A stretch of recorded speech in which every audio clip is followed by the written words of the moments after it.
ikamabot.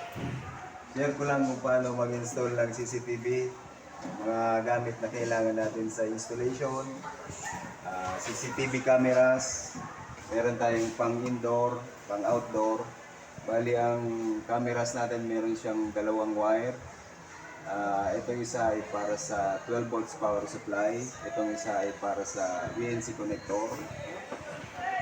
Meron tayong wires na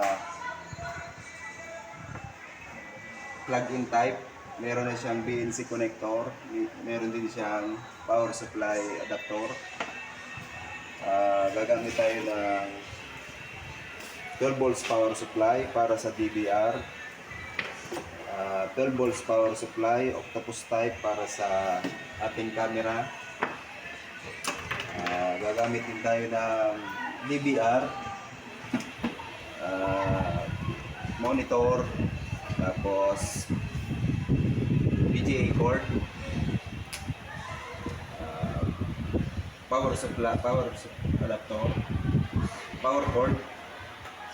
Ayan lang. Bali, una ilalagay natin tong wire na BNC type.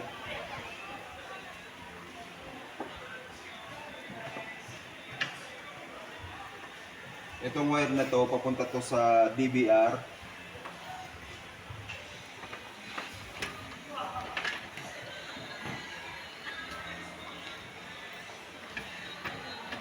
Bali, kailangan pakita mo yung yung pag-insert. Kailangan ilagay natin to, itong slot na to, ganyan. Pag nakalagay na, ipihit lang natin, ilap. Okay. Tapos isusunod natin tong 12 volts power adapter sa itong male adapter.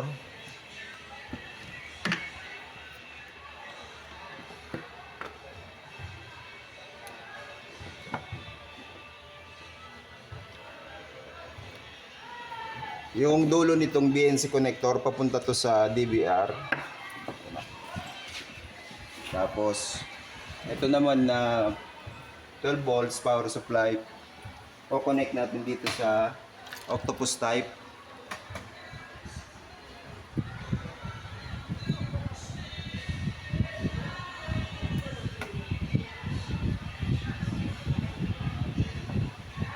Tapos meron tayong mouse. Punta ito dito sa DVR. Yung power supply natin na adapter 12 volts, pero ang input nito is 220 volts, output is 12 volts kasi 12 volts itong DVR. Plug in na natin sa 220 volts. Ito naman na 12 volts power supply ng cameras natin, plug in natin sa 220 volts. Ito naman na power cord, lalagay natin sa monitor.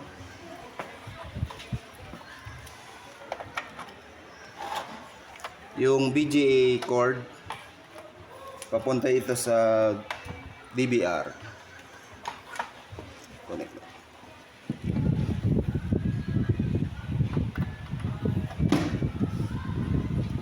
Kailangan natin i-tighten. Ayun na, kompleto na tayo. Bali, tatlong plug ang ginamit natin. Energize na natin.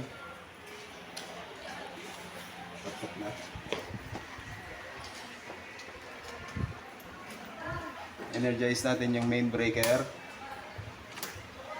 SPO, CO.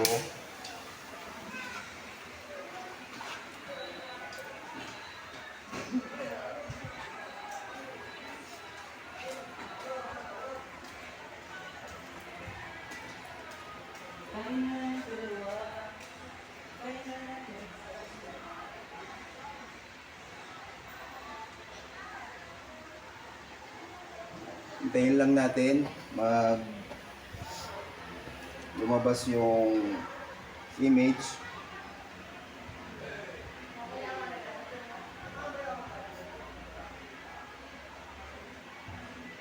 Medyo matagal lang kaya Pwede muna tayong matulog.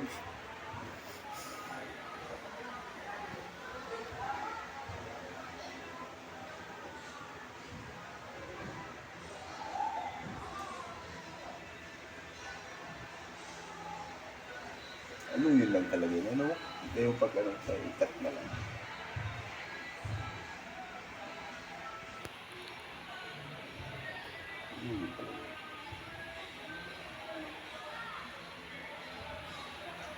Yan na, lumalabas na yung image. Okay. Yun lang. Adjust natin tong sa